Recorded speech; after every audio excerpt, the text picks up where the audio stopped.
আলাইকুম, আমি রিজন মিরাজ। আমাকে হয়তো অনেকেই চেনেন অথবা চেনেন না।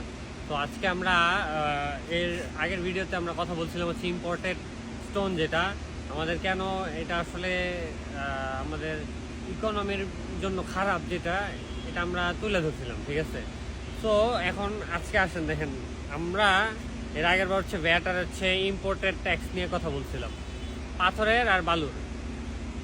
এমন প্রথম চায়নারা বর্তমানে বাংলাদেশে অনেকগুলো কাজ করতেছে। চায়নাদের এরকম বড় বড় কাজ করার কারণ হচ্ছে চায়নাদের হচ্ছে এফিসিয়েন্সি ভালো, আর হচ্ছে চায়নারা যখন বাংলাদেশে নতুন নতুন কাজ করত তখন ওরা কি করতো, ওদের দেশ থেকে স্যান্ড আর স্টোনটা ইম্পোর্ট করতো। মানে ওদের দেশ থেকে এই সিলেকশন বালুটা, যেটা লালটা আমরা সিলেকশন স্যান্ড বলি, কোয়ার্টজ স্যান্ড বলি আমরা, এটার ওরা ইম্পোর্ট করতো।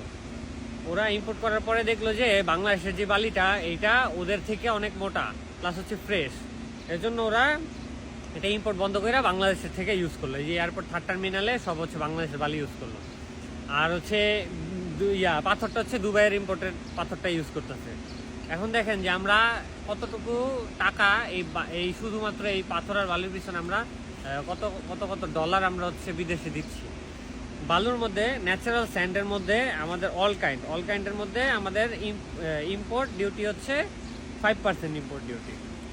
এরপর হচ্ছে ন্যাচারাল ক্যালসিয়াম, যেটা হচ্ছে আমাদের ওই যে সাদা পাথর যেটা আছে ওই যে ওইখানে স্টক দেওয়া, ওটার মধ্যে হচ্ছে আপনার 10% ইম্পোর্ট ডিউটি হচ্ছে 10%।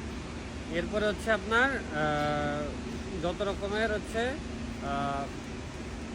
মার্বেল পাথরের মধ্যে ইম্পোর্ট ট্যাক্স হচ্ছে 25%। এই মার্বেল পাথর আমাদের কমলাকান্দা, এরপর হচ্ছে জামালপুর, এদিকে অ্যাভেলেবেল। এই মার্বেলটা হচ্ছে রেজিন দিয়ে জাস্ট হচ্ছে সলিড করে, এটার উপরে ইম্পোর্ট ট্যাক্স হচ্ছে, ইম্পোর্ট ডিউটি হচ্ছে কি আপনার 25%। এরপর নর্মাল যে কোনো পাথর হচ্ছে আপনাদের যে কোবল স্টোন অথবা আমাদের হচ্ছে ন্যাচারাল স্যান্ডস্টোন, যেটা এটার হচ্ছে ইম্পোর্ট ট্যাক্স হচ্ছে 5%। ইম্পোর্টের যত এলসি ক্রাশ ভাঙা পাথর আছে এটার মধ্যে ডিউটি হচ্ছে গিয়ে 10%। আমরা এত এত এত এত পরিমাণ ডলার আমরা টাকা বাইরে শুধু দিচ্ছি হচ্ছে পাথর আর বালি কেনার জন্য। তো এই জিনিসটা আমাদের হচ্ছে অফ করতে হবে, কারণ হচ্ছে আমাদের ইম্পোর্টেড এগুলো হচ্ছে ইম্পোর্ট করার জিনিসই না, এগুলো আমাদের দেশে হচ্ছে ন্যাচারাল রিসোর্স, এগুলো আমাদের কাজে লাগাতে হবে। আমাদের দুইটা জায়গা থেকে বালি আসে, দুর্গাপুর আর ফাজিলপুর, মানে সিলেট আর হচ্ছে ময়মনসিংহ। এই দুই জায়গার বালি আমাদের পুরো দেশের জন্য এনাফ। আমাদের সিলেটের যেই কোয়ারির পাথর, এইটা আমাদের দেশের জন্য এনাফ। আমাদের উচিত যে কোয়ারিগুলো খুলে দেওয়া, ইম্পোর্টেড পাথরের অফ করা বাংলাদেশে, তাইলে মানে বাংলাদেশের ডলারের উপরে চাপটা খুবই কম পড়বে। কারণ ইম্পোর্টেড পাথর আর হচ্ছে বালির জন্য আমাদের খুব একটা অনেক পরিমাণ ডলার আমাদের হচ্ছে বিদেশে চলে যাচ্ছে। তো এই জিনিসটা আমাদের হচ্ছে ইনশিওর করতে হবে যে আমাদের ন্যাচারাল রিসোর্সের প্রপার ইউজ হয়। ধন্যবাদ, আসসালাম।